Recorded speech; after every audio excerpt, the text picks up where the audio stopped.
Ethan almost slipped on the icy curb as he sprinted across the empty street, breath burning, heart pounding, snow stinging his face like needles. The last bus lights vanished around the corner, and the church bells down the block began their slow climb toward midnight. He cursed under his breath and slowed. Then he saw the man slumped on the bench, shoulders shaking, hands bare in the cold. Before the story pulls you in any deeper, take a second. Like this video, subscribe to the channel, and comment where you're watching from. Stories like this only reach more people when you help them move. Ethan hesitated. He was late. Christmas Eve had already taken everything out of him. Double shifts, unpaid overtime, a phone with no missed calls. He told himself to keep moving. Then the man looked up. Their eyes met. Something in that look, fear mixed with hope, stopped Ethan harder than the ice ever could. "Hey," Ethan said, forcing warmth into his voice. "You okay?" The man tried to smile. "I will be," he replied softly. His voice carried a calm that didn't belong to someone freezing on a bench. "I just needed someone to see me." Ethan shrugged off his scarf and wrapped it around the man's neck. "Here, it's not much." The man's fingers trembled as he touched the fabric. "It's more than you think." They sat together. Snow fell. Silence stretched.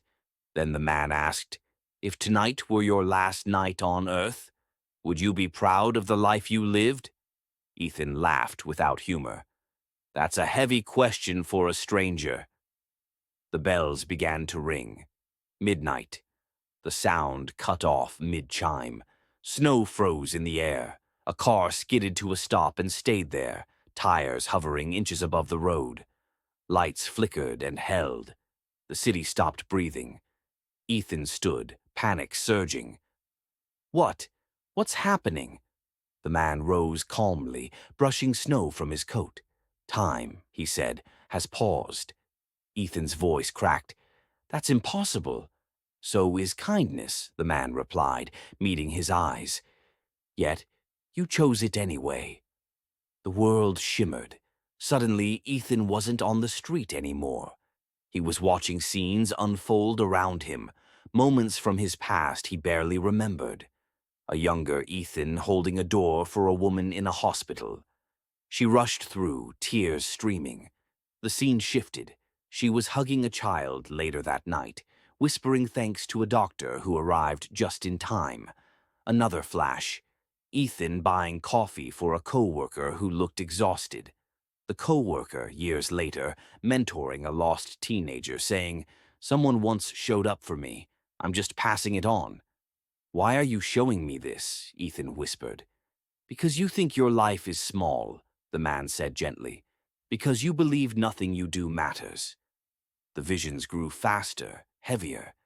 A smile Ethan gave a stranger who decided not to give up that night. A word of encouragement that changed a decision.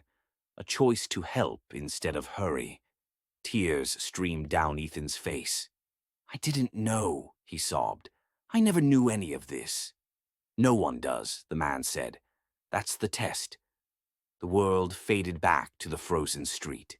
The man stepped closer. "Time will restart soon. When it does, you'll forget most of this. But the choice remains." "What choice?" Ethan asked, chest tight. "To live like your kindness matters," the man replied, "or to go back to surviving and call it living." The bells resumed. Snow fell again. Cars lurched forward. Noise returned like a wave. Ethan gasped. The bench was empty. On the seat lay his scarf, warm, folded neatly. Inside the pocket was a small card. 3 words were written in steady ink. "You were seen." Ethan stood there long after the cold crept back in. When he finally walked home, he didn't rush.